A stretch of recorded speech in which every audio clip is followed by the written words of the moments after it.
یہ واجبات مسلم میں شامل ہیں۔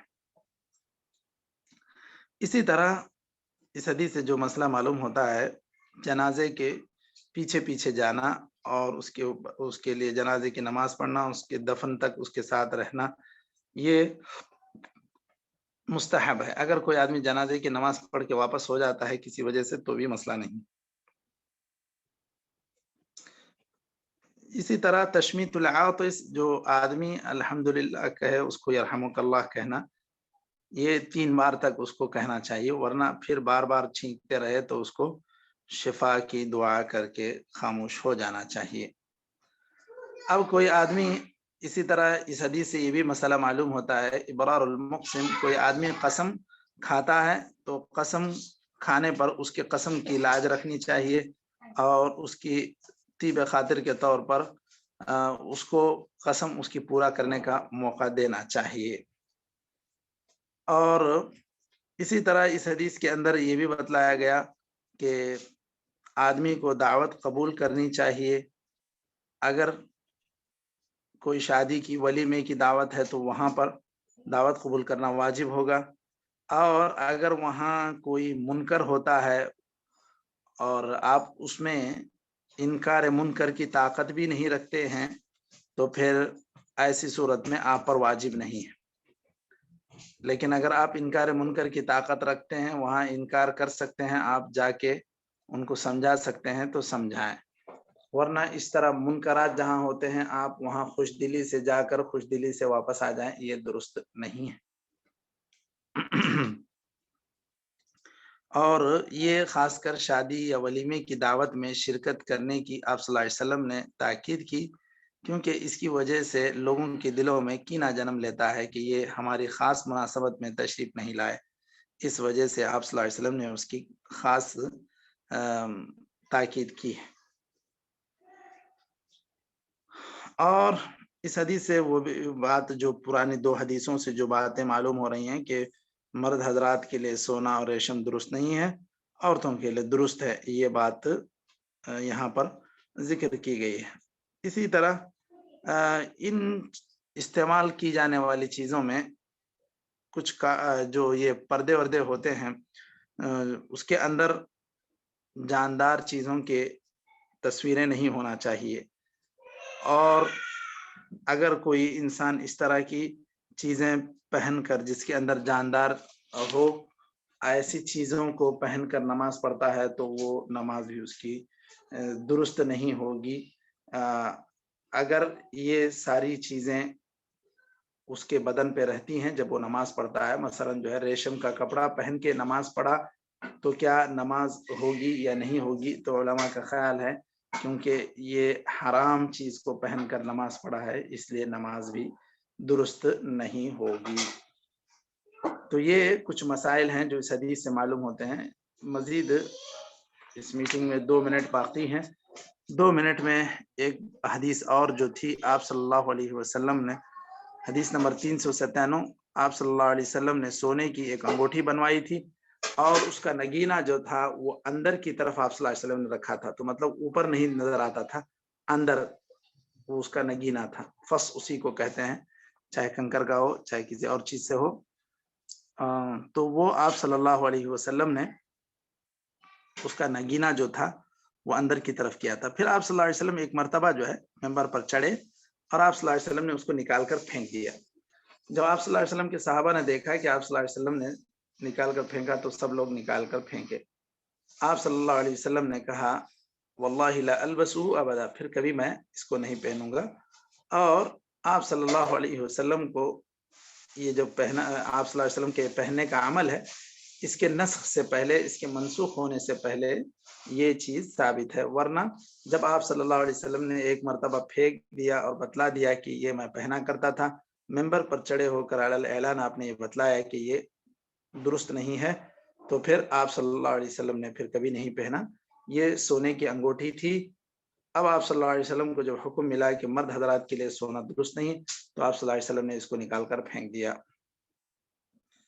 اس حدیث سے یہ بات بھی معلوم ہوتی ہے کہ صحابہ کرام کس قدر اونچے مرتبے والے ہیں کہ جیسے ہی آپ صلی اللہ علیہ وسلم کو عمل کرتے ہوئے دیکھتے ہیں فوراً اس پر عمل کرتے ہیں، اور اس میں مزید کسی تاکید کا یا کسی اور حکم کا انتظار نہیں کرتے. جب دیکھے کہ آپ صلی اللہ علیہ وسلم نے نکال کر پھینک دیا تو صحابہ نے نکال دیا. اسی طرح آپ صلی اللہ علیہ وسلم سے وہ نماز کے موقع پر بھی جب انہوں نے دیکھا کہ آپ صلی اللہ علیہ وسلم چپل نکالے ہیں تو اب خود تمام صحابہ بھی چپل نکال دیے. حالانکہ آپ صلی اللہ علیہ وسلم نے بعد میں پوچھا کہ میرے چپل میں تو کچھ لگا تھا، آپ لوگ کیوں نکالے؟ تو انہوں نے کہا کہ ہم نے آپ کو دیکھا کہ نکال دیے ہیں تو ہم بھی نکال دیں. تو یہ ساری چیزیں صحابہ کرام کی فضیلت کو بیان کرتی ہیں. تو یہاں تک کتاب اللباس آج ختم ہو گیا. انشاءاللہ اس کے بعد کے حلقے میں کتاب الجہاد ہم لوگ پڑھتے ہیں. نکتفی بہذا القدر. صلی اللہ وسلم وبارک علی نبینا محمد وعلی آلہ وصحبہ اجمعین. السلام علیکم ورحمۃ اللہ وبرکاتہ.